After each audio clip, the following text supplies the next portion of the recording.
New reporting from author and reporter Brian Stelter reveals that in the immediate aftermath of the insurrection, some employees at Fox were alarmed at the consequences of their work. Quote, Fox News was a radicalization engine and some employees knew it. They felt it in their bones. When I was trying to fall asleep early in the morning of January the 7th, trying to forget the terror of the long day, my phone lit up with a text from a guilt-stricken Fox News veteran. The 4 words were like something out of a nightmare. What have we done? Stelter writing further in new reporting that Fox News executives have been turning a blind eye to Carlson for some time now. Quote, executives at Fox felt Carlson had taken the O'Reilly mantle, so to speak, and they were much more interested in his ratings than his rhetoric. It's a network that has given Tucker Carlson a platform to mainstream white supremacy and far-right conspiracies and made him so powerful that at this point, writes Stelter, he no longer even needs Trump, which is astonishing when you consider how much airtime the network has spent spewing destructive, mad lies on behalf of Donald Trump. The Russia hoax, those lies, they're dead and buried. Joe Biden's campaign, his transition, and likely his White House will be filled with big tech. They rigged this election against the president. You know what the biggest lie is that restaurants are spreaders of COVID. There's no science for that. The next time you see someone in a mask on the sidewalk or on the bike path, do not hesitate. Ask politely but firmly, would you please take off your mask? Author Brian Stelter joins me now. He's CNN's chief media correspondent and anchor of reliable sources. His book, Hoax, Donald Trump, Fox News, and the Dangerous Distortion of Truth, is out now in paperback with 12, count them, 12 chapters of new reporting. Brian, thanks so much for coming on the show. That is a lot of new reporting, a dozen new chapters, astounding number for an author to add. A lot has happened. Yet you write that Fox News isn't the same place it was when you first published your book last summer. What's changed? No, I think the radicalization is real and it's getting worse. And you can see it based on the programming, based on the number of hours of opinion programming, based on the journalists who have been either fired or have decided to leave because they couldn't take it anymore.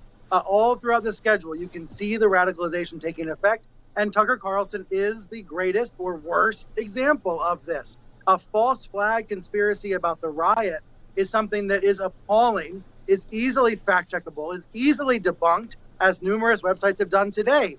But Fox is not in the fact-checking business. They are in the denial of fact business. And in that way, I think it is getting much worse.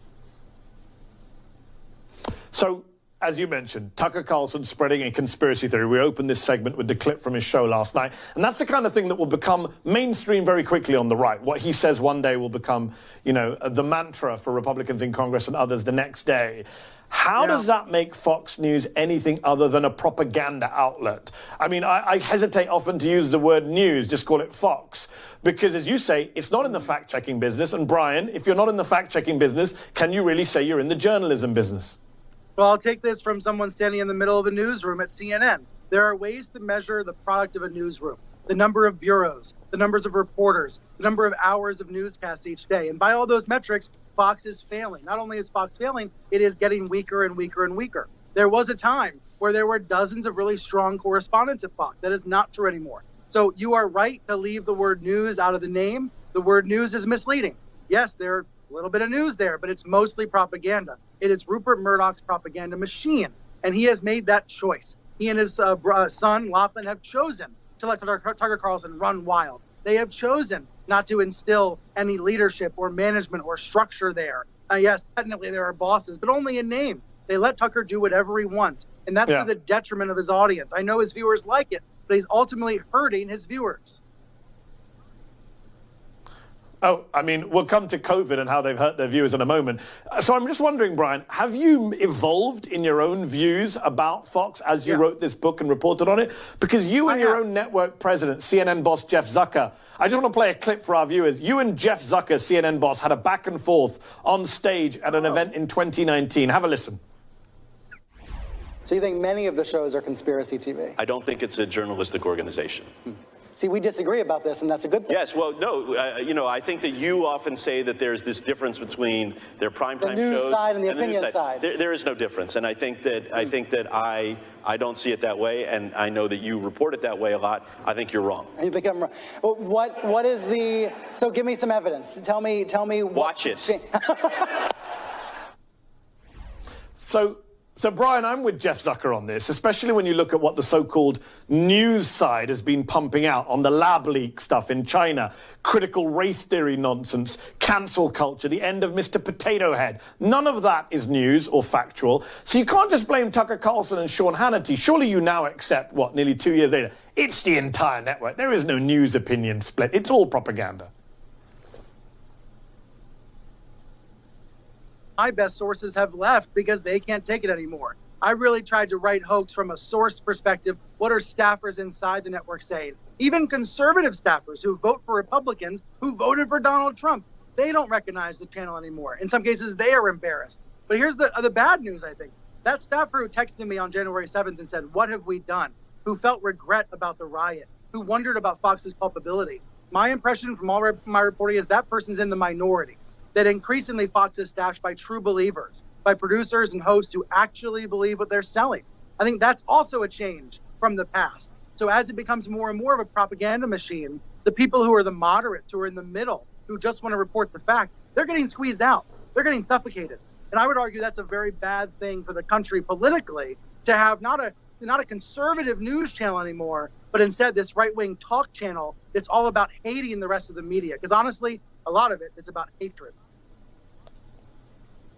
I mean, Brian, it's definitely gotten worse. We could both agree on that, and the January 6th is a classic example. But I'm not going to ask you to name your source, but I would say, with respect to your source who said, "What have we done?" Unless that source quit the next day, number one, I would question how much they're really reflecting. And number two, I mean, where was your source? Where were these kind of staffers when birtherism was being pushed, when Islamophobia was being pushed during the war on terror, when anti-Semitic tropes about George Soros were pushed for years now? All sorts of nonsense pushed on that channel. COVID. Let's talk about COVID, Brian. But you know hundreds of thousands of dead people in America.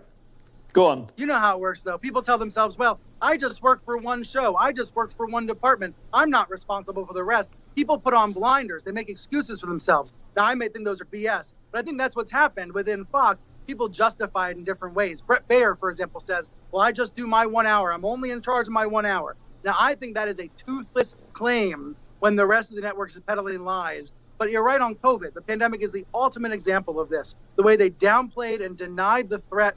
I think that shows up to this day in the data about vaccines. Republicans less likely to go ahead and get the vaccine. It's because of the damage done last year by Fox and Trump. In your reporting, Brian, have you been able to answer one of the great questions that always fascinates me?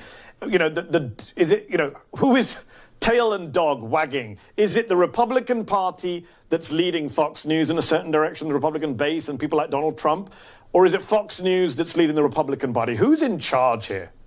I argue in hoax it is largely Fox. You watch 15 minutes of Fox and Friends in the morning, and you know what GOP lawmakers are going to be talking about. Last night, Tucker made up that crazy false flag conspiracy theory. Then the next day, today, Marjorie Taylor Greene is demanding to know about the FBI operatives inside the plot. So you get these lawmakers reacting to Fox because they know that's where their base is. Not, of course, the average Republican viewer, but the activist base is obsessed with Fox. And as a result, I think it is largely Fox setting the agenda. And actually, in this case, at this point, not Trump.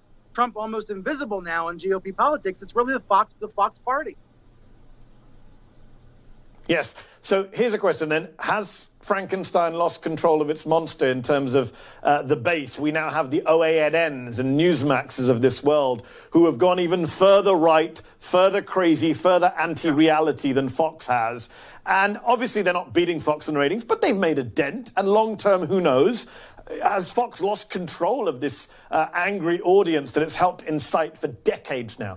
Well, I think a dent is the right word. They did make a dent in Fox. It caused Fox to run further to the right, to radicalize. And that's why I had to add 12 new chapters, because there was so much that happened with Fox feeling pressure from the right. That has never happened before in the 25-year history of Fox News. Fox had a monopoly on right-wing TV, but not anymore. And they do feel the pressure from One American News and Newsmax. Again, not good for our politics to have a network and a party being pushed further to the right because it has this warping effect on the discourse. Every minute we spend having to debunk a crazy cancel culture theory or a critical race theory idea, every minute we spend debunking that is a minute we're not telling the real news. We have to do it.